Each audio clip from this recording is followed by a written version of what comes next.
Oke, malam ya. Kita meneruskan lagi ya membaca Al-Quran dengan terjemahan Indonesianya ya. Ini kita di surat Ar-Arad ya, nomor 42. Sungguh orang sebelum mereka, ya ini maksudnya orang kafir di Mekah ya, telah mengadakan tipu daya. Tetapi semua tipu daya itu adalah kekuasaan Allah. Dia mengetahui apa yang diusahakan oleh setiap orang. Orang-orang kafir akan mengetahui untuk siapakah tempat kesudahan yang baik. Jadi ini sudah jelas ya bahwa zaman-zaman orang kafir dulu ya, ini para pagan ya, melakukan tipu daya ya. Tapi semua tipu daya itu dalam kekuasaan Allah ya. Jadi sama yang Al-Quran yang sebelumnya ya mengatakan bahwa rancangan-rancangan tipu daya itu yang manusia rancangkan itu sebetulnya rancangannya Allah itu sendiri ya. Berarti yang menghendaki ya. Jadi Allah tuh tahu apa yang dirancangkannya karena dia yang bikin rancangan tipu daya itu kepada manusia yang disematkan dalam otaknya manusia itu ya. Jadi orang-orang kafir mengetahui untuk siapakah tempat kesudahan itu menjadi baik. Kita ada translate-nya ya. Ya. Dan orang-orang sebelum mereka bersengkongkol maka kepunyaan Allah lah segala yang merencanakan. Jadi sengkongkol itu memang yang direncanakan oleh Allah ya, pemerintahan di dalam hati manusia itu. Jadi ya takdir ya. Oke, ini di surat An-Nisa 143. Mereka ya dalam keadaan ragu antara yang demikian tidak termasuk golongan ini dan tidak golongan itu. Siapa yang dibiarkan sesat oleh Allah, ya kamu tidak akan menemukan jalan baginya. Ini karena kurung sudah dibaca, artinya ketika cara kurung cuma menjelaskan biar mudah kita pahami ya, terombang-ambing di antara keduanya. Jadi antara ini dengan yang itu ya tadi ya, tidak pada yang ini, dan siapa yang disesatkan Allah niscaya kamu sekali-sekali mendapat jalan baginya ya. Jadi orang itu yang Allah itu maha penyesat ya. Ya, sama seperti Yesus mengatakan kamu sesat ya manusia, iblis adalah bapamu. Pada semulanya dia itu adalah seorang penipu ya.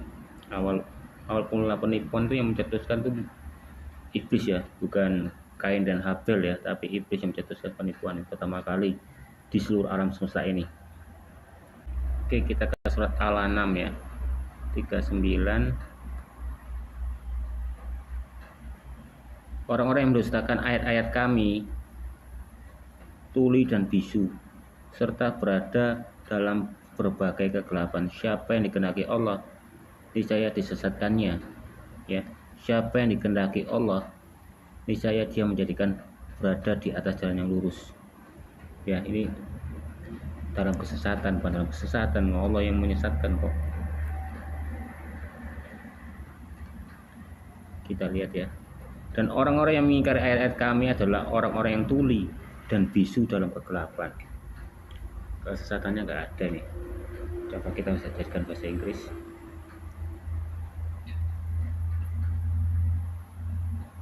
And those who deny our sign are deaf and dumb. Jadi siapa yang menolak tanda ya, dari tanda kita ya,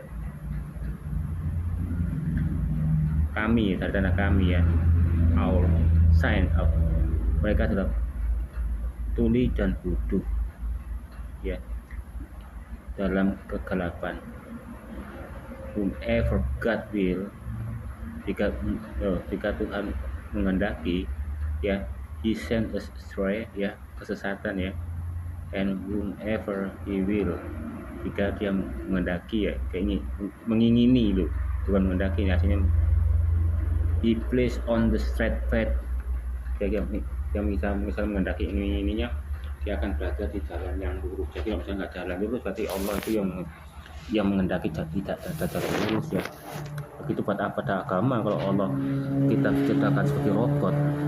Ini tetap di Al-An'am ya 125 ya, 125 mengatakan, maka siapa yang Allah kehendaki mendapat hidayah, dia akan melapangkan dadanya untuk menerima Islam. Jadi manusia tuh bisa menerima Islam tuh sesuai dengan kehendak Allah ya. Jadi kalau ada orang kafir ya Ya biarkan aja, wong itu Allahmu yang menghendaki dia untuk jadi murtad ya. Siapa yang dikehendaki menjadi sesat ya, dia akan menjadi dadanya sempit, lagi sesak ya, seakan dia sedang mendaki ke langit. Begitulah Allah menimpakan siksa kepada orang-orang yang tak beriman.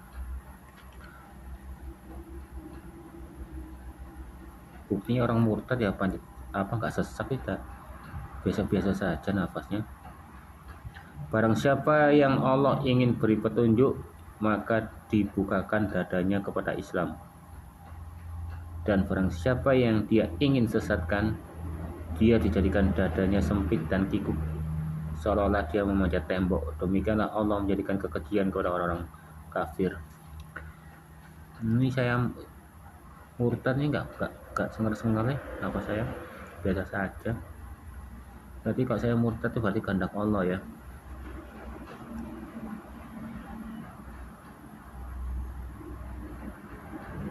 Begitu, buat apa gunanya ya?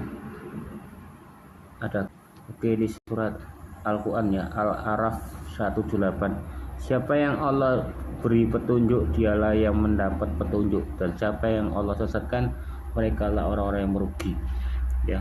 Gak rugi kok saya murtad ya. Berarti bener ya, ini banyak loh nih ngeklaim bahwa Allah itu adalah maha penyesat dan maha tipu-tipu ya. Jadi orang Islam nggak punya alasan ini, sudah banyak nih Al-Quran ini autentik ini. Kalau katamu dulu kan ngomong itu kan hadits ya.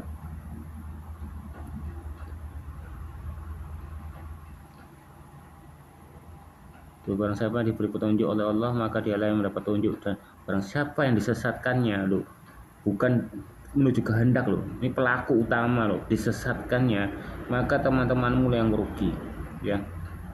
Kita nggak rugi yuk. Oke, kita ke 186 ya, Al-Araf 186.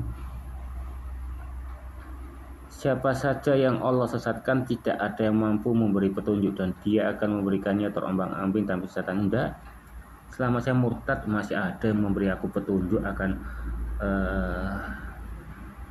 Injil-Injil itu ya, dan aku semakin banyak belajar kok terhadap Injil-Injil, gak disesatkan dan terombang-ambing ya. Justru yang orang Islami yang terombang-ambing ya.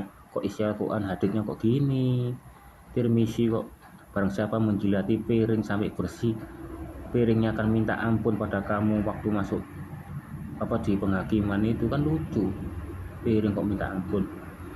Barang siapa yang disesatkan Allah, maka tidak ada petunjuk baginya, dan dia membiarkan mereka buta dalam pelanggarannya. Enggak, aku malah semakin hidupku semakin baik. Dulu aku semakin emosi ya, waktu aku mualaf itu malah jadi dukun tuh ya. Orang-orang tak kasih sabtu tadi kan kutuk kan, saya kutuki dia ya, bangkrut gitu ya, kayak gitu itulah. Aku mikir dulu, kok tambah emosi aku kok mualaf ini ya. Biasanya aku nih orangnya ramah dan tidak emosi, sekarang kok marah gitu ya. Makanya hati-hatilah apa yang kamu sembah. Jika kamu sembah ilmu ya, yang kamu fani juga itu adalah pedofil, kamu juga akan menyukai anak-anak kecil gitu. Tapi aku untung aja waktu itu mualaf, saya nggak suka anak kecil ya. Kadang ya di daerah-daerah seperti mana itu ada anak kecil mandi sampai muntah, lihat aja itu. Gak tau kok Muhammad kok suka ya, umur 12 tahun saya lihat aja muntah kok, lari-lari sempakan gitu. Tuh kok sedoyan ya, itu 12 tahun. Masih mending anak kuliah lah, anak kuliah SMA lah, oke lah. Tuh 12 tahun aku wis ceking, lari-lari sempakan. Ibu itu gimana sih kok anak perempuan umur 12 tahun 7 tahun sempakan keluar. Oke, kita ke surat Ar-Ra'd ya 27. Saya ini gini-gini tuh bukan saya mengandalkan bahwa Kristen saya itu benar, enggak ya. Aku tuh kasihan sama kamu, karena Yesus mengajari, jika kalau kamu sudah dibebaskan dan hutangmu lunas ya, maksud hutang dosa-dosaku, dan jika kamu melihat saudaramu ya, atau orang yang lagi melakukan kesalahan dan kamu tidak memperingati itu orang itu salah dan orang itu mati pada kesalahannya, aku akan menuntut pertanggungjawabanmu. Itu selama aku itu punya rasa tahu, kalau aku rasanya dek orang lagi salah ini, agamanya lagi salah, ini hidup ini kita ujian, bukan main-main gitu. Semua selebihnya dari pekerjaan apa yang kita miliki itu hanya sebuah fasilitas. Tapi ingat tujuan kita itu hidup itu kapan? Untuk menuju hidup antara surga dan neraka. Nggak ada kata-kata atau. Nah, tujuanku kamu tuh agar mengerti ini loh isinya Al-Quran seperti ini. Mungkinlah kamu berkata Alkitab kamu nggak mengerti artinya, kamu bilang kontradiksi paling cuma 1, 10 gitu. Loh, Al-Quran begini banyaknya loh kontradiksi, hal yang nggak bener, haditsnya aja banyak ratusan isinya nggak bener juga. Ini kamu percayai, mau jadi apa kamu gitu loh. Nah, bukan aku mengatakan agama Kristen itu benar, Katolik itu benar, enggak ya. Bahkan orang Arab aja loh, dia bisa akhirnya membaca, biasanya cuma 30 juz yang baca loh, kok isinya gini. Bahkan Kristen ngomong ini loh isinya hadits gini dan di Al-Quran yang di luar 30 juz begini, dia baru sadar loh kok gini. Akhirnya ateis gitu. Setidaknya kamu keluarlah dari kegoblokan ini jadi ateis ya. Dan kamu menjadi ateis ya, jadi melakukan perbuatan baik yang mungkin lah ya untuk masuk ke surga itu mungkin ada lah, daripada kamu melakukan seperti hal ini dibimbing oleh Muhammad yang nggak jelas gitu loh. Lebih baik jadi ateis menurutku. Karena sebelum itu ya aku murtad yang aku sama Kristen, aku tuh ateis. Tapi saya kembali lagi ke Kristen karena nenek saya tuh stroke ya, aku menemani dia ke gereja. Nah, waktu saya ke gereja itu ya khotbahnya itu seperti khotbah anak-anak. Jadi sekolah minggu mengenai seorang anak ya yang durhaka sama bapaknya, dia kembali ya dengan memboroskan hartanya ya. Nah itu sampai pendetanya, sampai orang jemaatnya, ini khotbah ini buat kamu. Aku ngerti ini khotbah memang khotbah waktu dulu, waktu sebelum mana tuh khotbah sekolah anak minggu yang hampir nggak pernah dibicarakan kok setepak aku ya itu loh. Dan anak itu kembali kepada bapaknya, hari itu jadi peluknya. Nah itu seperti itu. Padahal aku tuh Kristennya lebih dulu daripada nenekku. Nenekku kan Konghucu ya, malah jadi yang pertama dan aku yang jadi terakhir. Nah itu loh artinya kata-kata kamu yang orang kan jadi pertama ya jadi terakhir, malah aku jadi terakhir dari kekristenan itu loh.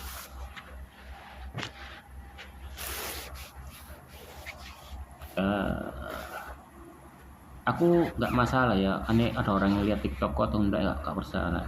Setidaknya misalnya ya TikTok ini mungkin siapa tahu umurnya lebih panjang daripada aku ya, setidaknya aku nggak ada, setidaknya aku tetap bisa nginjilin ya nggak masalah kalau yang nonton cuma 1-2 ya, setidaknya TikTokku bisa membuat orang itu ke jalan yang benar ya, 1 atau 2 ya, daripada banyak yang nonton tapi orang itu tak mengerti ya. Karena aku tahu, karena semua pertobatan itu bukan aku yang melakukan, itu karena semua Yesus ya. Aku hanya menyampaikan firman dan itu akan semoga menjadi rema dalam orang yang pendengar ini ya, dan selebihnya biarlah Yesus yang membuka dosa hijab yang menutupi mata dan pikiranmu dan telingamu. Jadi kamu diberitahukan ya, akhirnya kamu bisa mengerti, seperti ini toh. Kalau Tuhan tidak Yesus gak membuka hijab dosamu ya, maka kamu akan pernah mengerti apa yang kukatakan dan apa yang kulihat ya. Ya jadi ini ya, orang-orang kufur berkata, mengapa tidak diturunkan kepadanya Nabi Muhammad tanda-tanda mujizat dari Tuhannya. Katakan Nabi Muhammad, sesungguhnya Allah menyesatkan siapa yang kehendakinya. Ini berarti ini ada orang kafir mengatakan, mengapa kok Muhammad tidak ada tanda mujizat dari Allahnya gitu loh. Nah, turun ayat, katakanlah Muhammad, sesungguhnya Allah menyesatkan siapa saja yang kehendakinya. Berarti kamu tanya itu seolah-olah kamu tuh diberi orang mengatakan itu adalah kehendaknya Allah untuk menyesatkan. Padahal orang bertanya itu lebih pintar, bukan Allah menyesatkan orang ini berkata kami. Ya, kita masukkan. Kita lihat benar gak ya. Dan seorang orang kafir berkata, sekiranya tidak diturunkan kepadanya suatu tanda dari Tuhannya Muhammad ini ya, katakanlah ya, sesungguhnya Allah menyesatkan siapa yang dia kehendaki dan memberi petunjuk padanya siapa yang paling berpaling. Jadi banyak-banyak orang berkata, kok kamu memang nabi? Mana selama ini mujizat loh? Mujizatnya satu atau dua, kayak Musa kan? Ya dipakai Yehova untuk membelah laut. Ya, kalau Yesus banyak karena dia sendiri Yehovanya ya. Elia itu juga ada mujizatnya ya. Daud juga ada mujizatnya ya, Salomo juga ada mujizatnya, semua ada. Wah, Muhammad yang nggak ada. Makanya tanya, kok kamu nabi kok nggak ada mujizatnya, kok isinya perang, goli anak kecil ya, menjajah, minta upeti loh. Makanya dia dipanggil baginda, dia bukan menuju ke nabi, menuju ke raja, yaitu Wong Jibril aja manggil Muhammad itu baginda. Baginda kan tuan. Nah, sebelum zaman Sanskerta, antara perbedaan Tuhan sama Tuhan tuh nggak ada. Berarti bagindanya itu menjurus ke Tuhan. Jibril ngomong pada Muhammad itu aslinya Tuhan, bukan baginda. Dibikin baik gitu, seolah-olah baginda ya. Jadi perbedaannya gitu. Berarti zaman Sanskerta loh. Itu zaman sesudah Muhammad loh. Baru ada perbedaan antara Tuhan dan Tuan. Ya kan? Oke, surat An-Nahl ya, ke-37.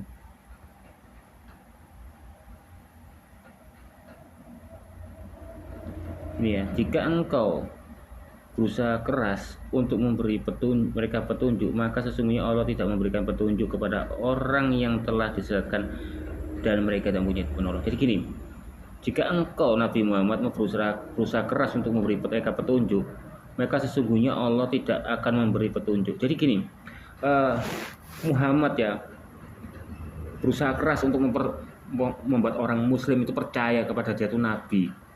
Jika memang Allah tidak memberi petunjuk, maka Nabi Muhammad gak bisa membuat itu orang yang diberi petunjuk kalau dia itu nabi atau akan percaya agama Islamnya, gak bisa. Berarti itu sesuai dengan keinginannya Allah. Itu sebagai dalilnya dia Muhammad itu. Kamu kok memberikan agama, kok banyak orang yang nggak percaya sama kamu gitu loh. Gitu. Bahkan Arab pagan aja loh nggak percaya, sehingga kamu musuhi orang pagan, Arab pagan Mekah itu, ya kan. Bahkan Arab Nasrani itu nggak percaya sama kamu, orang Yahudi juga nggak percaya sama kamu. Nabi itu dia ngeles karena itu perbuatan Allah ya, yang diberikan tidak petunjuk. Konyol. Kalau Yesus kan pengikutnya banyak, bahkan orang Farisi aja loh gak berani semena-mena, soalnya banyak beranggapan Yesus adalah nabi ya. Karena nabi itu bukan butuh pengakuan. Aku suka kata-katanya film Naruto itu, seorang ya Hokage tidak membutuhkan diakui, tapi mengaku, tapi diakui oleh orang-orang desa. Sama nabi itu seperti itu. Nabi itu gak dibutuh mengaku, tapi diakui. Karena zaman dulu tuh gak ada sertifikatnya ya, sertifikat nabi. Jadi semua itu hanya butuh pengakuan. Sama presiden. Pak presiden itu juga gak mengaku, tapi diakui oleh masyarakat. Nah itu tadi.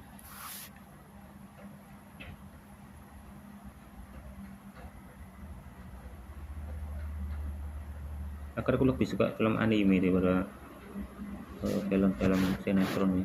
Jika kamu berusaha memberi petunjuk kepada mereka, sesungguhnya Allah tidak memberi petunjuk pada orang-orang yang sesatkannya dan mereka tak punya penolong. Nah itu turun ayatnya untuk melindungi Muhammad ya. Kalau memang nabi kok banyak yang orang-orang nggak percaya sama kamu, itu karena Allah ya, dia yang membuat orang tuh tidak punya petunjuk dan disesatkannya tuh. Konyol. Beda kalau misalnya Yesus ya ada orang ya, eh, kan ada yang berubah, ada yang nggak berubah ya. Jangan itu Paulus lah ya, dari orang yang membunuh hari dia bertobat ya. Nah ya, berarti kan dia punya sifat eh, seperti Yehova, membolak-balikkan hati, ya kan? Nabi nggak bisa, kalau Muhammad nggak bisa ya, tapi jawaban turut ayatnya tuh itu. Oke, kita teruskan ke 93 ya. Al-Nahl 93.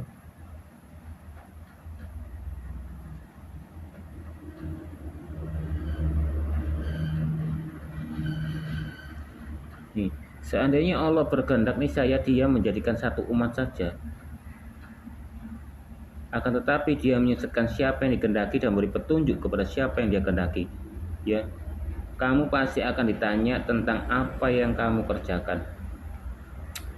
Oke, jadi jika memang Allah menghendaki semua orang di dunia ini umatnya Islam aja, tapi kalau mau ya, tapi Allah ingin menyesatkan siapa saja yang dikehendaki. Jadi bisa ada Islam, bisa ada semua, itu Allah yang menghendaki ya. Jadi Allah itu nggak mampu mengislamkan semua dunia ini. Itu loh maksudnya. Kita lihat ya. Dan jika Allah menghendaki niscaya Dia menjadikan kamu satu umat ya. Namun Dia menyesatkan siapa yang Dia kehendaki dan memberi petunjuk pada siapa yang Dia kehendaki, gitu loh. Jadi gini, ini kok bisa saya logika dan sampai sambung sendiri ya, logikaku sendiri ya. Saya berpikir ya bahwa pada waktu Yesus datang kedua kali ya, orang Kristen yang sungguh-sungguh ya berdoa membaca firman itu akan diangkat. Bahkan orang yang mati yang Kristen-Kristen itu akan diangkat ya. Tak peduli dikremasi atau apa, itu mesti menyatu ya. Karena hidup di surga tidak boleh arwah tok ya, harus ada tubuh dan daging, tubuh kemuliaan ya, bukan daging ya. Jadi nggak ada alat kemaluan ya, tidak ada fana dan tidak ada kematian ya, itu tubuh kemuliaan. Tadi sama seperti Yesus ya, waktu bangkit ya, menurut logikaku tuh Yesus pas waktu bangkit memakai tubuh kemuliaan tidak mempunyai alat kelamin ya, karena sama seperti Adam ya, itu pasti juga nggak ada alat kelamin ya, karena dia merupakan buah arah pengetahuan yang baik, akhirnya dia punya daging ya, dan kemaluan itu mesti malu, dia tuh telanjang ya. Ternyata loh aku punya kemaluan ya, mungkin gitu ya. Dan ada proses hamil itu tadi kan, pik-pik ya. Kalau misalnya gak jatuh dalam dosa, mungkin anak-anak Hawa itu akan diciptakan seperti kayak membuat Adam ya. Jadi manusia, jadi perempuan tidak susah-susah hamil, tidak susah-susah haid ya. Bahkan yang laki gak perlu susah-susah kerja kalau seandainya Adam dan Hawa gak jatuh ya. Dan itu namanya kutuk ya, kutuk keturunan ya. Kutuk Adam dan Hawa ini kutuk abadi ya, tidak bisa dihilangkan ya. Kalau menurut logikaku ya, kalau dihilangkan berarti mengerombak kesilan manusia ini lagi ya. Kok soalnya kan hamil kan lo ya, bekerja kan, tapi yang dirombak itu hanyalah kutub keturunan dari sembah-sembah nenek moyang kita, dan kutub yang kita hasilkan dari dosa itu, bukan dosa warisan ya. Menurut logika kutub itu adalah kutub keturunan, kutub waris. Ketika orang menyembah berhala, terkutuklah kamu sampai 7 turunan. Berarti Allah itu sudah mengutuk orang yang menyembah berhala itu 7 turunan. Pada orang terjauhan itu biasanya kodam ya, kodam kodam keturunan itu aslinya bukan kodam keturunan, itu adalah kutuk dari penyembahan berhala nenek moyangmu itu ya, yang akan membuat kamu semakin hidup mungkin susah ya, seperti aku nih ya. Akhirnya waktu aku mualaf itu saya bisa lihat kodam ya, itu tadi karena saya keluar dari Kristen kan. Jadi itulah kutuk keturunan ya. Nah, jadi ini menjadikan satu umat ya, menurut logikaku juga ya. Nah, jadi kalau waktu mau kiamat ya, waktu pengangkatan 2 kali itu ya. Nah, itu Yesus turun dulu ya, mengangkat semua ya, yang biasanya sungguh-sungguh ya. Terus yang sungguh-sungguh akan tertinggal ya. Itu pernah diramalkan oleh filmnya kartun The Simpsons ya. The Simpsons ini kartunnya ini luar biasa ya. Seperti ada ramalan-ramalan yang selalu tepat loh. Donald Trump ditembak itu sudah ya, tapi agak bleset ya, Donald Trump mati Ya ini enggak hanya kena telinganya aja ya. Ya. Nah, kayak gitu ya, bahkan sampai menara tower menara yang 11 September itu hancur sudah ditulis juga itu kan, itu terjadi ya. Nah ini ada saya mau pengangkatan itu, tinggal baju-bajunya ya, sisa baju semuanya sudah diangkat semua ya. Dia tidak pernah meramal bumi itu datar ya, dia di filmnya mesti bulat semua. Berarti Simpson ini meyakini itu bumi itu bulat ya, seperti yang kayak katakan tadi ya. Oke lah, kita nggak percaya NASA, tapi setidaknya kita percaya dengan itu nenek moyang kita seorang pelaut itu loh, dia sudah membuktikan bumi itu bulat ya. Dari barat ke timur ketemu lagi. Kecuali kalau dari utara ke selatan itu nggak bisa, soalnya selatan tuh pasti pulau es besar. Kalau kepingin lewat ya kamu turun dari kapal, jalan kaki, ini tembus lagi naik kapal, beli kapal lagi atau bikin kapal lagi, baru bisa tembus ya. Nah, jadi seperti itu ya. Jadi waktu diangkat ya, nah pada saat itulah Israel akan diserang 7 negara ya, karena di mahkotanya Laptong Liberty itu Lucifer tuh ya, patungnya ada 7 tandukan. Nah itu 7 kekuasaan negara. Dan siapakah negara itu ya?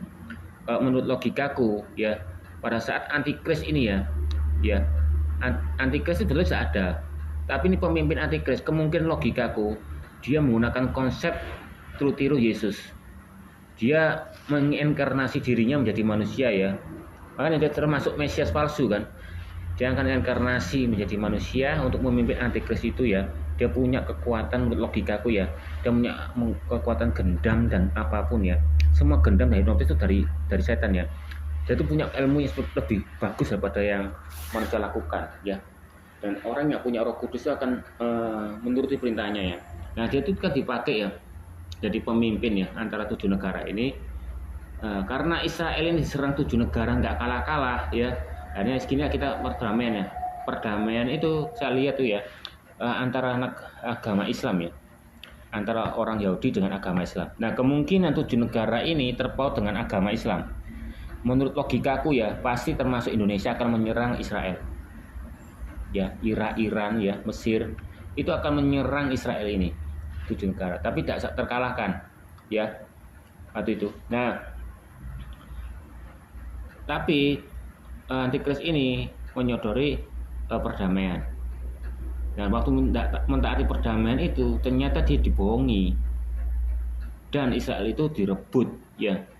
Bait sucinya diduduki oleh antikris ini, dan antikris ini akan memimpin ya untuk menjadikan semua negara ini satu agama aja. Kemungkinan logikaku agama Islam pasti.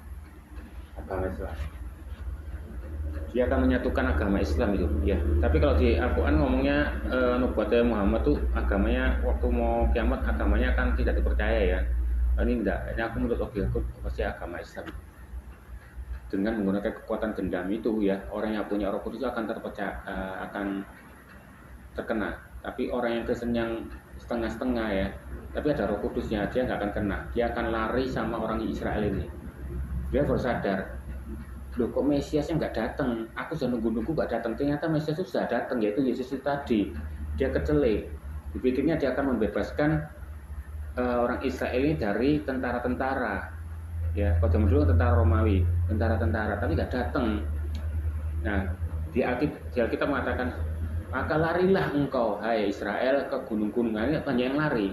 Sama seperti orang Kristen juga yang tertinggal itu akan lari ya ke gunung-gunung, ke bukit-bukit ya. Karena apa? Ya karena agama itu. Ya kamu nggak mau ikut agama ini, kamu akan dibunuh ya. Dan kamu nggak mau pakai chip ini ya, chip yang isinya ATM, tabungan, semua uang berbentuk non tunai akan masuk sana. Jadi kamu gajian masuk sana. Jadi pemerintah tambah senang, soalnya kenapa? Mendukung sekali, karena dengan ini akan menjadi pekerjaan jadi mudah. Sampai bisa ada GPS-nya sana ya, jadi orang nggak usah susah nyari, oh ini orang ini turunan atau apa. Dan orang gaji-gaji, pajak-pajak semua motong dari sana, pinjol-pinjol langsung dari sana. Jadi kamu nggak punya alasan, nggak punya uang dan sebagainya. Jadi pemerintah tambah mendukung akan hal itu, karena pajaknya enak, motong langsung dari situ ya. Seperti kalau kamu PNS yang potong otomatis. Nah seperti itulah. Nah didukung juga dengan KTP SIM, kamu bisa dari situ juga ya. supermarket tinggal masuk, tinggal bayar, motong-motong gitu ya, itu tidak ada penipuan. Pasti mendukung pemerintah akan hal itu ya. Nah, uang menjadi satu, agama menjadi satu ya. Nah, itulah menurut prediksi saya, bukan prediksi ya, otak saya ya, logika saya ya. Nah, sama seperti logika saya kalau Lucifer itu diusir dulu daripada manusia ya. Jadi Lucifer itu diusir dari surga ya, bukan manusia yang diusir dari surga. Manusia itu sudah di bumi, di Taman Eden itu di bumi. Iblis itu diusir, dia jatuh seperti bintang-bintang seperti meteor itu dan membunuh semua dinosaurus, binatang-binatang yang besar-besar. Jadi waktu Adam dan Hawa itu keluar, dia tidak diserang oleh dinosaurus ya, karena dinosaurus itu menurut logika aku sendiri loh ya, itu dari aku punya 6 SD aku sudah mikir gitu, itu akan hancur gitu loh. Sama seperti pulau benua Antartika ya, itu besar kan, gunung-gunung tapi semua kan, nggak ada tanahnya belas. Itu menurut logikaku tuh air bah yang dibekukan oleh Yehova ya, karena Yehova itu menciptakan air tapi dia tidak menghilangkan atau menyurutkan air itu, tapi dia mengumpulkan air itu menjadi benua Antartika. Mungkin ya itu akan dikeluarkan lagi gitu ya pada waktu pemusnahan, atau mungkin nggak dipergunakan karena menurut Alkitab ngomongnya dia berjanji tidak akan memberikan air bah lagi kan dengan tanda pelangi. Kemungkinan ya memang disimpan situ dulu ya, waktu nanti hancur ikut dihancurkan gitu loh. Nah itulah menurut saya ya, satu umat saja ya, itu menurut logika saya ya. Bukan ramalan ya, menurut otak saya ya. Karena saya dulu pernah jadi dukun tuh ada orang ya, loh kok tahu Ki?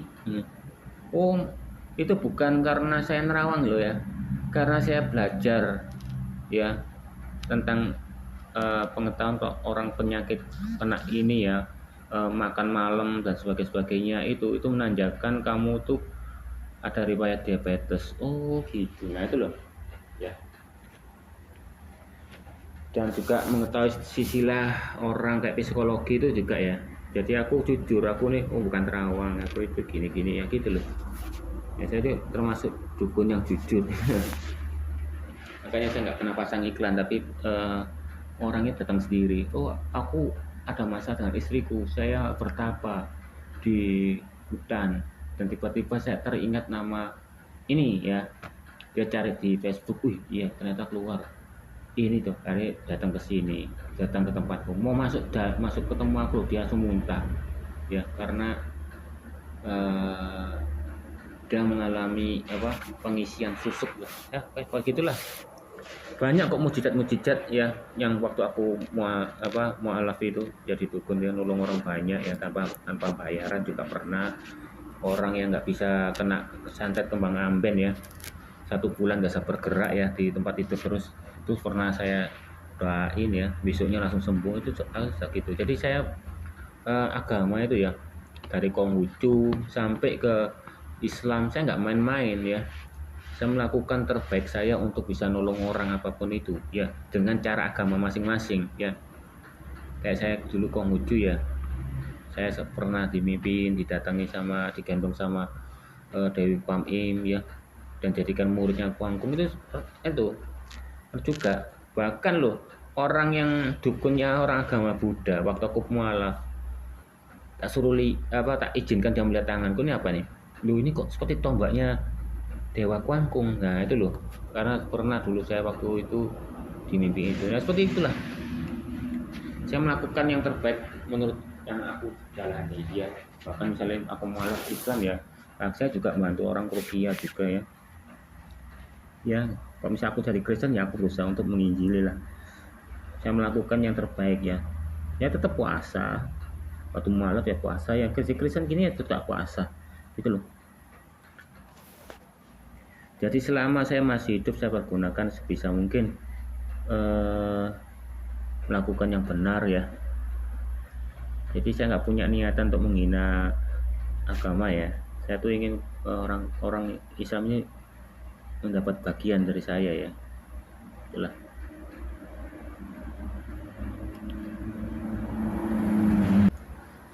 Oke, kita di surat At-Taubah ya, 115. Allah sekali-sekali tidak akan menyesatkan suatu kaum setelah dia memberinya petunjuk sampai dia menjelaskan kepadanya apa yang harus mereka jauhi. Sesungguhnya Allah Maha mengetahui segala sesuatu. Jadi Allah sekali-sekali tidak akan menyesatkan suatu kaum setelah dia memberi petunjuk sampai dia menjelaskan kepadanya apa yang mereka jauhi. Sesungguhnya Allah Maha mengetahui. Jadi jika Allah memberikan suatu kaum memberi petunjuk, dia tidak akan menyesatkannya ya. Ya. Tapi buktinya ya juga ada yang Islam yang murtad ya. Jadi Allah tidak bisa menjaga umatnya. Ya, dan Allah tidak akan menyesatkan suatu kaum yang setelah dia memberi petunjuk pada mereka sampai dia menjelaskan kepada mereka apa yang harus mereka takuti.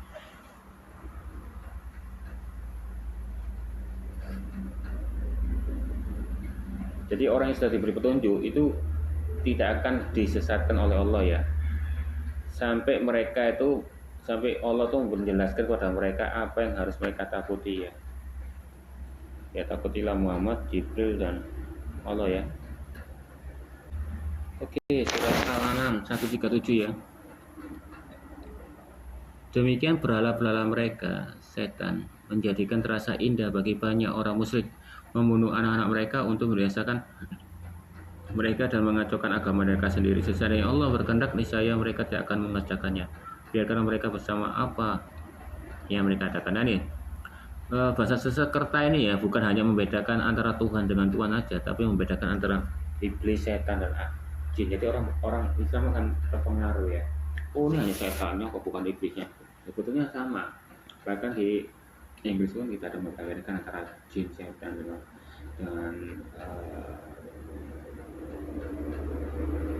ya iblis ya. Soalnya nggak ada perbedaan ya.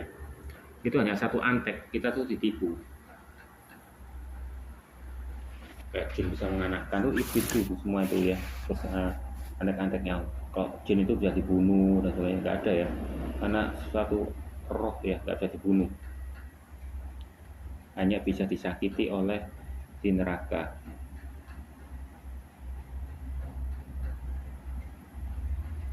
Ya demikian pula tampaknya yang menarik bagi banyak orang musyrik ketika pasangan mereka membunuh anak mereka untuk membuat mereka kembali dan memperbalikkan agama mereka, meskipun Allah menghendaki maka ditinggalkan mereka apa yang mereka ciptakan.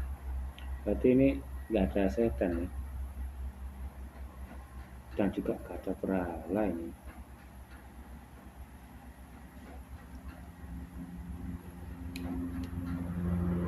Coba jadi kritis. There is a same attractive to many to politics. Oh iya, ada berhala sini. When the partner kill their children. Berarti waktu berhala itu ya, dan orang tuanya membunuh anak itu ya, berarti berhala itu ya, persembahan yang anaknya dipersembahkan berhala itu.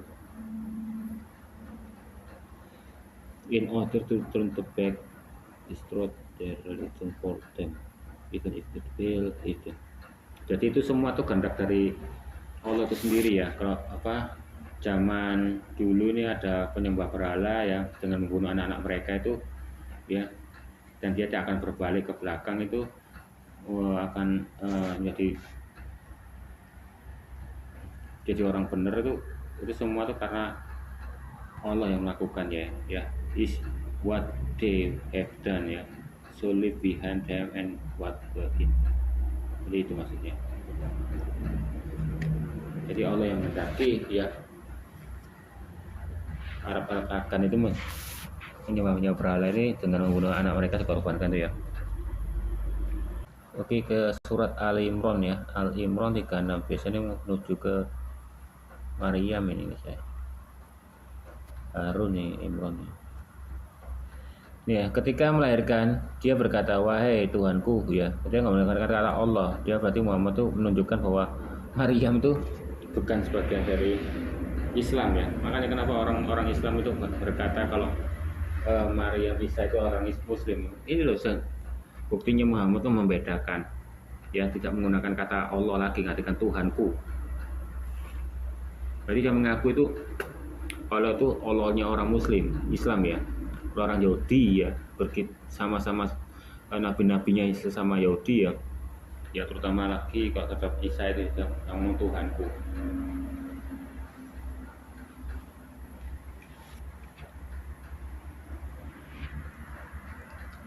Bahkan ini dibikin dua nih ya. Dia berkata, wahai Tuhanku, aku telah melahirkan anak perempuan. Padahal Allah lebih tahu apa yang istri Imran ya lahirkan ya, yaitu melahirkan Maryam mungkin ya. Laki-laki tak sama dengan perempuan tuh ya. Jadi membedakan, makanya Al-Quran ini senang membedakan wanita ya. Wanita itu punya otak separuh, wanita itu biang kerok dari pengkhianatan dari Hawa itu dan sebagainya, perempuan itu adalah bahan bakarnya neraka lah dan sebagainya, dan perempuan itu menajiskan ya, menyebabkan sholat itu menjadi batal dan apa. Pokoknya semua perempuan itu bisa dipoligami dan lain-lainnya lah, karena Muhammad itu merendahkan perempuan ya, bahkan juga merendahkan orang berkulit hitam. Jadi ini ya, jadi membuktikan ya bahwa Maryam itu hanya dipakai ya, orang yang rendah daripada laki-laki dipakai untuk melahirkan seorang Isa ya. Nah ini menjadikan kontradiksi ini Maryam ini ya, Muhammad ini nyontek di Taurat ya. Dia melihat ada saudaranya Harun itu, ada namanya Maria juga, dia nyanyi apa, joget-joget itu kan ya. Nah dipikirnya itu ibunya Yesus, dimasukkanlah itu ya, sehingga ya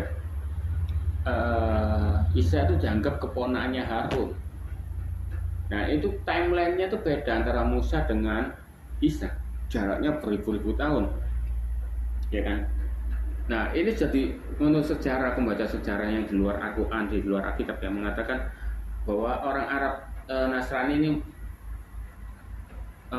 komplain sama Muhammad, Isa dari Maryam itu bukannya ibunya Harun. Bingung dia, waduh gimana nih. Saya tuh diberitahu lewat Umar ya. Akhirnya Muhammad bilang, semua ini sudah terlanjur, sudah disebar Al-Quran ini, dan semua orang banyak hafal ya, kecuali Hadits. Hadits kan menceritakan pekerjaan-pekerjaan Muhammad di luar Al-Quran kan ya. Apa yang dikatakan Muhammad, wahyu-wahyunya ya, yang disampaikan tuh yang di luar Al-Quran tuh ditambah-tambah itu lewat hadits ya. Berarti kalau orang Muslim nggak percaya hadits berarti termasuk dosa ya. Ya. Jadi, nah itu sudah terlanjur ya. Akhirnya ya dibiarkan ya. Sampai sekarang ya salah gini ya. Ya itu tadi ceritanya. Jadi Nabi Isa Al-Masih itu keponakannya Harun. Ya, Harun. Oke, tetap di Anissa ya, Anissa 34 ya.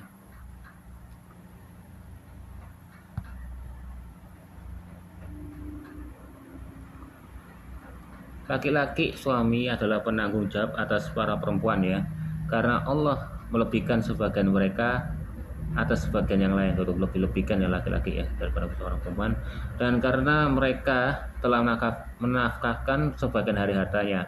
Perempuan-perempuan saleh adalah mereka yang taat ya pada Allah dan menjaga diri ketika suaminya tidak ada, karena Allah telah menjaga mereka. Perempuan-perempuan yang kamu khawatirkan akan nusus ya. Nususnya apa artinya? Kamu jelek. Apa yang dimaksud dengan nusus? Adalah orang durhaka terhadap suaminya. Oh, nusus orang berilah mereka nasihat ya. Tinggalkanlah mereka di tempat tidur atau pisah ranjang, dan nggak perlu pukullah mereka dengan cara tidak menyakitkan. Nggak ada ini kalau buka ini, nggak ada pukul-pukulan yang menyakitkan. Namanya mukul itu pasti sakit ya. Akan tetapi jika mereka mentaatimu, janganlah kamu mencari jalan untuk memisahkan mereka. Jadi kalau orang itu mentaati, istrimu mentaati, janganlah kamu mencari jalan untuk memisahkan ya.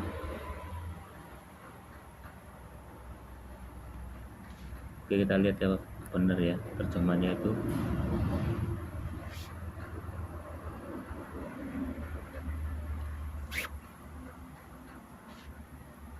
Segini banyak kok cuma tulisannya ini.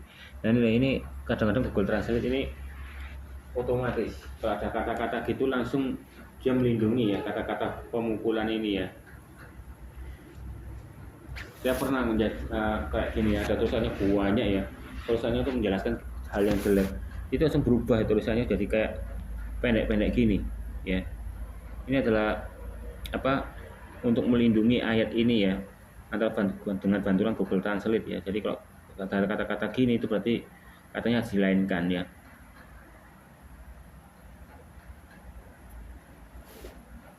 Bersama dengan Inggrisnya ya.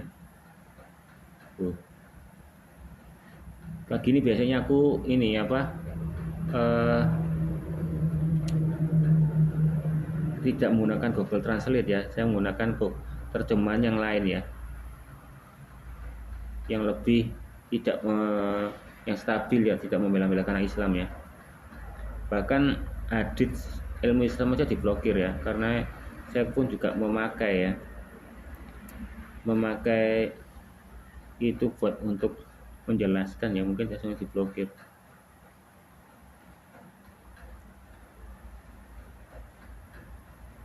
Tuh.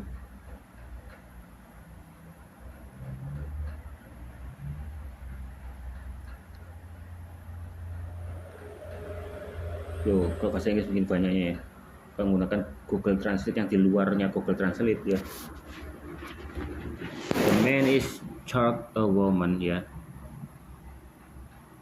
What Allah have given one over.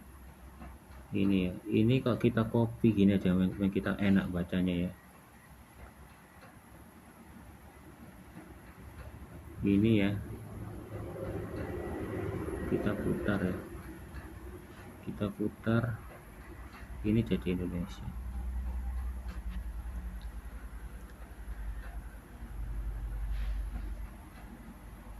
Ya, laki-laki adalah pemimpin bagi para wanita berdasarkan apa yang Allah berikan kepada sebagian mereka ya, atau sebagian yang lain, dan berdasarkan apa yang mereka belanjakan dari harta mereka. Nggak ada kata belanja jadian. Maka wanita yang saleh adalah mereka yang taat kepada Allah. Mereka menjaga diri ketika suaminya tidak ada. Apa yang Allah ingin menjaga-jaga ya, dan terhadap wanita-wanita yang kamu khawatirkan akan dizalimi. Makalah tegurlah mereka dan biarlah mereka di tempat tidur, dan pukullah mereka jika mereka mentaati. Maka janganlah kamu menganiaya mereka, itu adalah suatu jalan sesungguhnya. Jika mereka mentaatimu, jangan kamu aniaya ya. Tapi kalau nggak taati, boleh dipukul ya. Dan jika biarkanlah mereka tidur ya di tempat tidurnya, atau istilahnya bisa ranjang ya. Tapi di sini nggak bisa ranjang ya.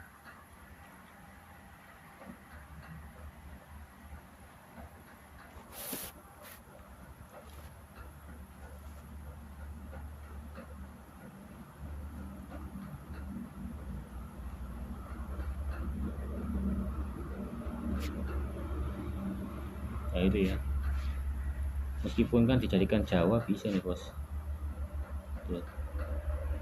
Wong lanang itu tanggung jawab ya, marang wong wadon kanthi ya. Jadi wong lanang kudu tanggung jawab apa sing diparingke dening Allah marang siji liyane lan apa sing dituku sak bandane. Dadi wong wadon kang soleha ikut padha taat, kang rumeksa nalika ora ana bojone ya. Apa kang gesake dening Allah dene wong-wong kang sirah wedi marang panganiaya, padha welingan lan tinggal kake ing panturunan. Jadi iki apa, bisa ranjang lan welak, nanging yen dheweke manut marang kowe aja nganti nindas. Kok manut aja ditindas ya. Sak temene Allah iku Maha Agung dan Maha Agung, masuk Maha Agung dan Maha Agung. Jadi ini ya, kalau nggak nurut ya pukul ya, atau bisa ranjang ya.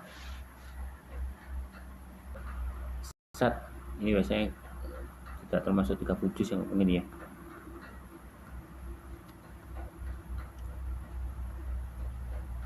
Empat sat buat 4 ya.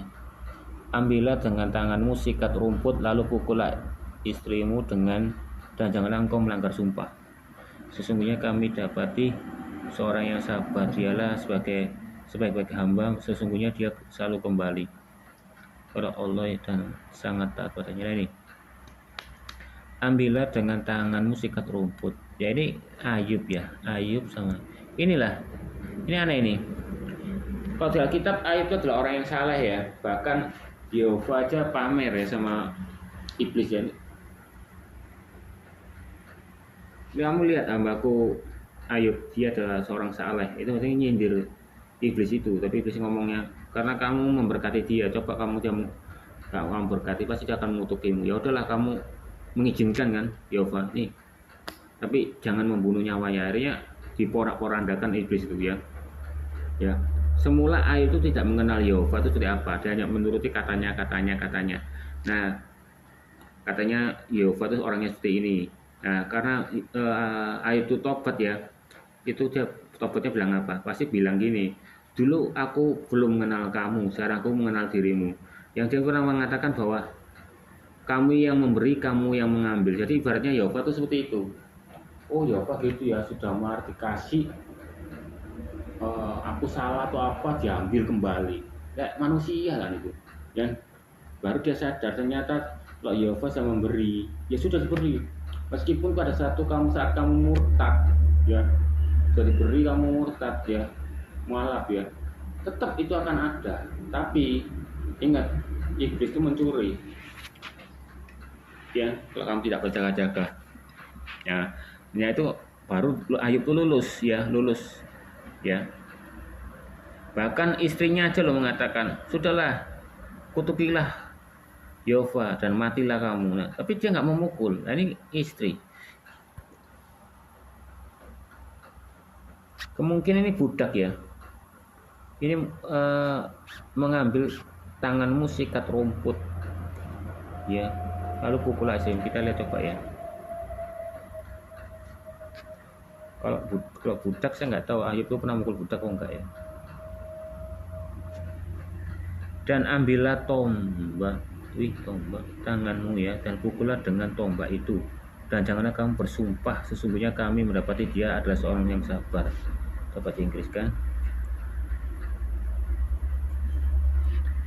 And the take spear, ya bener ya, tombak ya. Nah, ini tombak.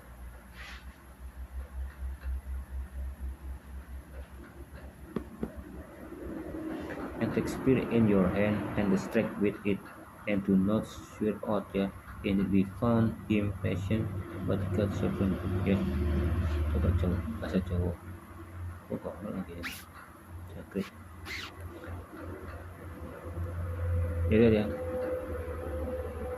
Loh, ini kan juga ada hamba, berarti itu mungkin budak itu kan istrinya mungkin ya.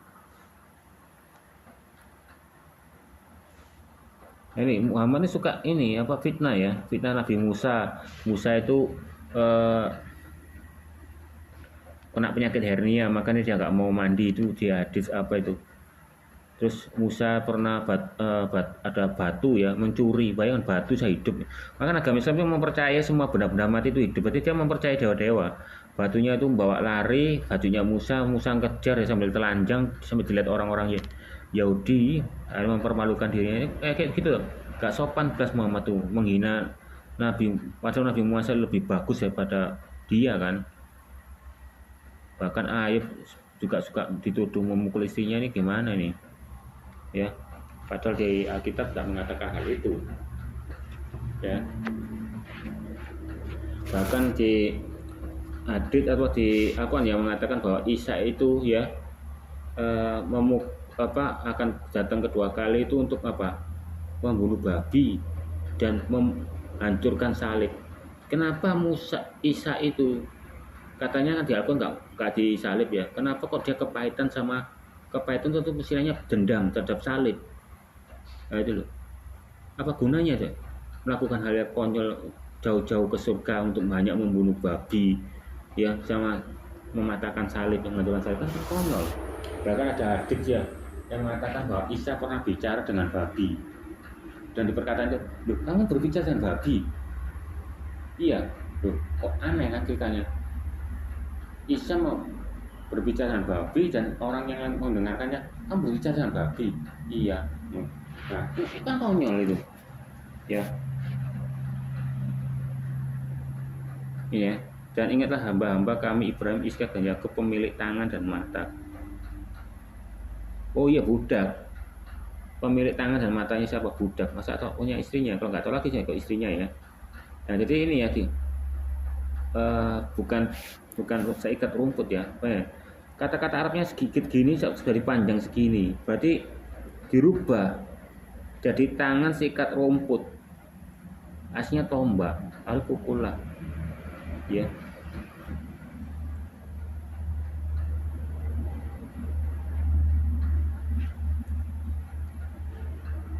Tetap pakai terjemahan yang lain pun juga gitu. Ini kita coba di luar.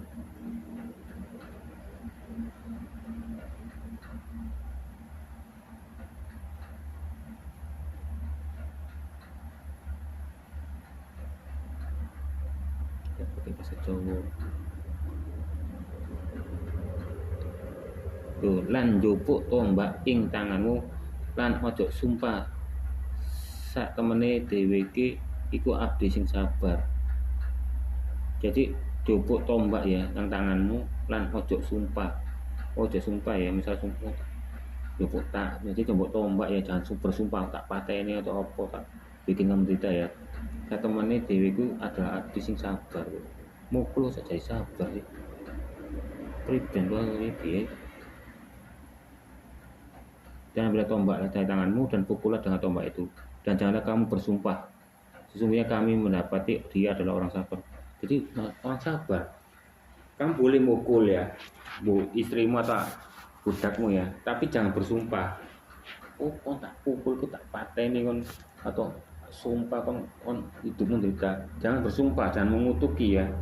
Ibaratnya ngono. Jadi kamu boleh mukul tapi jangan menyumpahi ya. Ya, itu kamu sudah termasuk orang yang sabar ya. Luar biasa luar. Surat An-Nisa 3 ya, jika kamu khawatir tidak akan mampu berlaku adil terhadap perempuan yatim, nikahilah perempuan yang kamu senangi 2, 3, atau 4.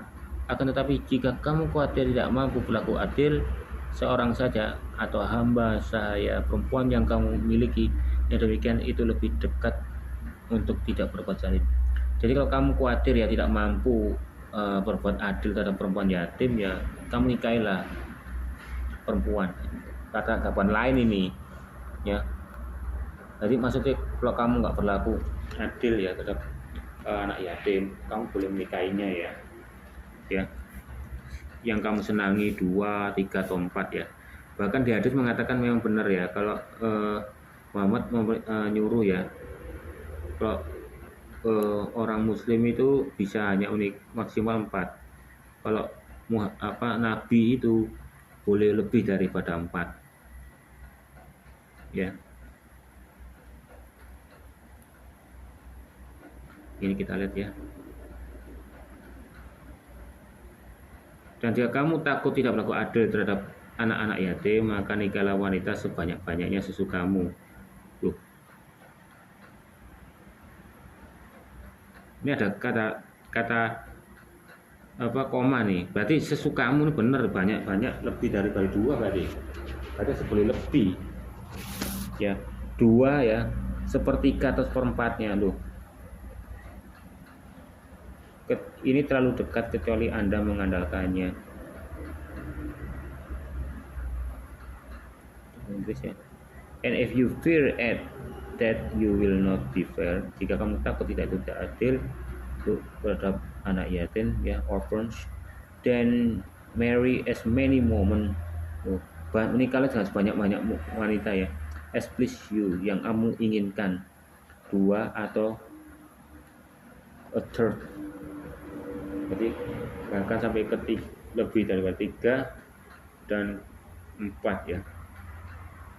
And if you fear that you will not be fair, dan kamu juga takut tidak atas adil juga, the one of whatever you fit possess is too close ya, unless you really on it. Jika kamu mencari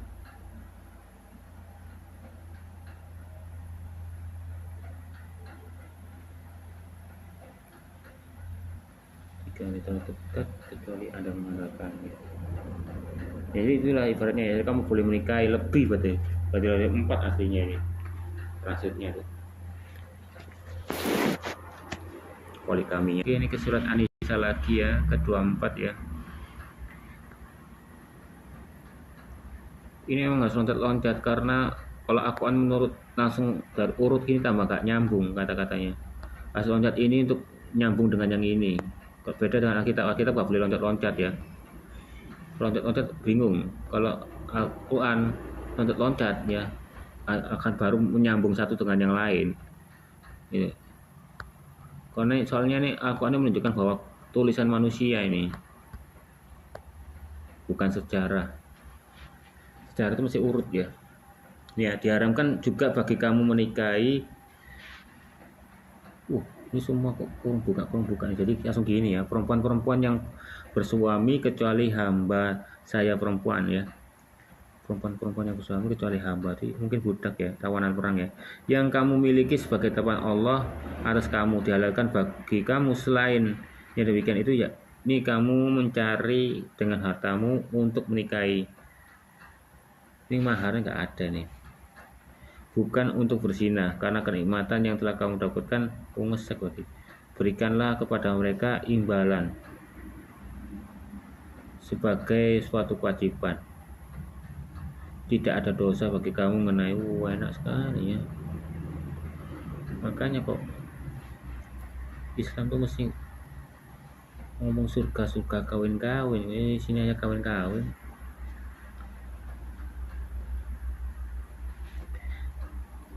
Dan wanita-wanita yang suci kecuali mereka beriman kepadamu upah. Tidak ada salahnya bagimu mengenai apa yang kamu sepakati dengan mereka setelah sholat fardu. Lagi ini ya. Mereka lu mungkin coba ya.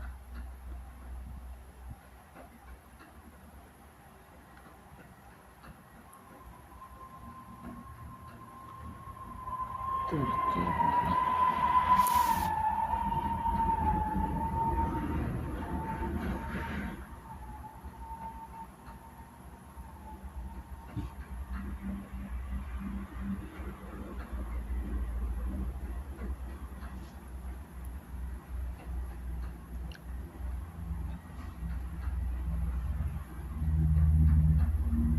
Ya, dan wanita-wanita yang suci, berarti ya budak itu juga, ya budaknya suci kan tawanan kan. Dan wanita yang suci kecuali mereka yang beriman kepadamu upah,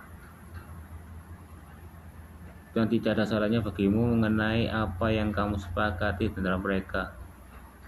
Sholat fardu, sesungguhnya Allah Maha bisa mengetahui. Kok isinya begini ya?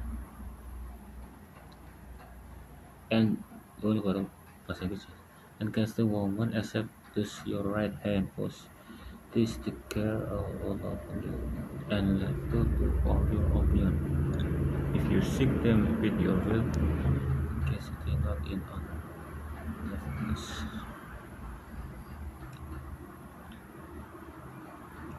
Oke, ini ya, tapi bingung ya. Indonesia. Ini artinya ya, dan wanita-wanita yang baik kecuali wanita-wanita yang kamu miliki, dan wanita-wanita yang baik ya, kecuali wanita-wanita yang kamu miliki, berarti mungkin selain wanita yang baik ada wanita lain ya. Budak itu tadi ya, itulah ketetapan Allah atas kamu dan dihalalkan bagimu segala yang selain dari itu, berarti budak tadi ya. Jika kamu mencari mereka dengan hartamu dengan cara yang baik, bukan dengan cara yang haram, maka apa saja yang telah kamu nikmati dari mereka berikanlah pada mereka maharnya sebagai kewajiban. Dan tidak ada dosa bagimu terhadap apa yang kamu sepakati bersama setelah kewajiban itu, sesungguhnya Allah Maha Mengetahui. Ini boleh ya menggauli budak ya, tapi harus dengan menggunakan mahar ya. Tapi jangan salah ya, juga ada hadits yang mengatakan tidak menggunakan mahar. Jadi Muhammad ini menciptakan sebuah larangan-larangan, tapi dia sendiri yang melanggarnya ya. Kan aneh kan, dia menciptakan, dia langgar-langgar sendiri.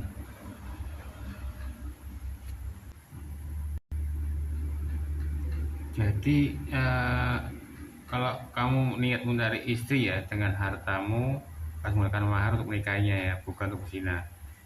Nah, dan ini juga nih ya, kalau kamu selain istrinya ya, karena kamu kenikmatan ya yang telah kamu dapatkan dari mereka, mas apa kenikmatan ngesek ini mas ya, berikan mereka imbalan mas kawin. Jadi kamu boleh ngesek di luar istrimu ya, tapi dengan harus menggunakan imbalan ya mas kawin. Jadi ibaratnya kamu seperti memperkosa ini ya, kamu boleh ya memperkosa orang ya, tapi kalau kamu sudah menikmati ya kenikmatan yang kamu dapatkan, maka kamu harus memberikan dia imbalan ya.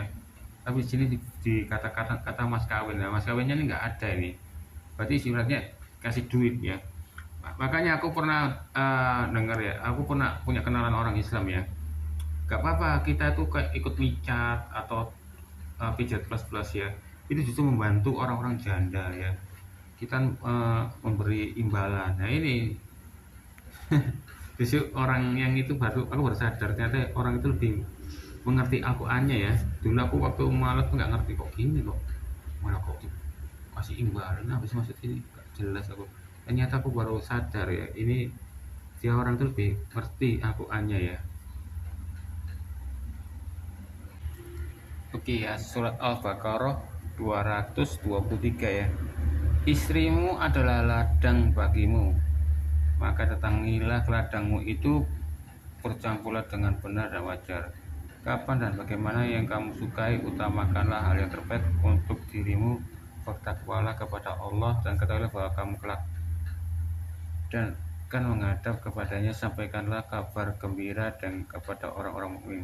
Ya, ini kalau misalnya saya nggak pernah lihat di Facebook ya, kata-kata orang-orang, ada cewek-cewek yang bilang janda-janda biasanya ya di Facebook orang ini, sudah lama nggak pernah dibajak, nggak pernah dicangkul. Aku mikir ini, nggak pernah dibajak dicangkul, ini kata-kata apa ini ya.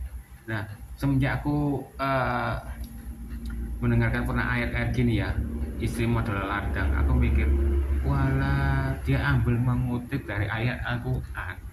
Makanya tuh belum dicap, selama belum dibajak sama saya. Ini baru aku sadar ini oh ngambil kutip Al-Quran apa iya. Jadi istrimu adalah ladang bagi kamu ya. Kita lihat transkripnya apa bener ladang, penasaran. Oh iya bener ya, istrimu adalah ladang bagimu, maka datanglah ke ladangmu sesuai keinginanmu ya. Jadi kalau ada suami membajak ladang jangan kamu menolak ya. Dan rezeki dirimu lah sendiri, dan bertakwalah pada Allah dan ketahuilah bahwa kamu akan bertemu dengannya dan sampaikan kabar gembira. Kalau istilahnya kabar gembira kan kabar gembira Injil ya, ini dianggap kabar gembira kan ya, untuk menikmati yang terhadap istrinya kepada orang-orang beriman. Nah itu ya, ini jam sudah 1 jam lebih 10 ya, saya paskan 10 ya, jadi enak ya. Jadi gini ya, saya menunggu ini biar tepat 10 ya.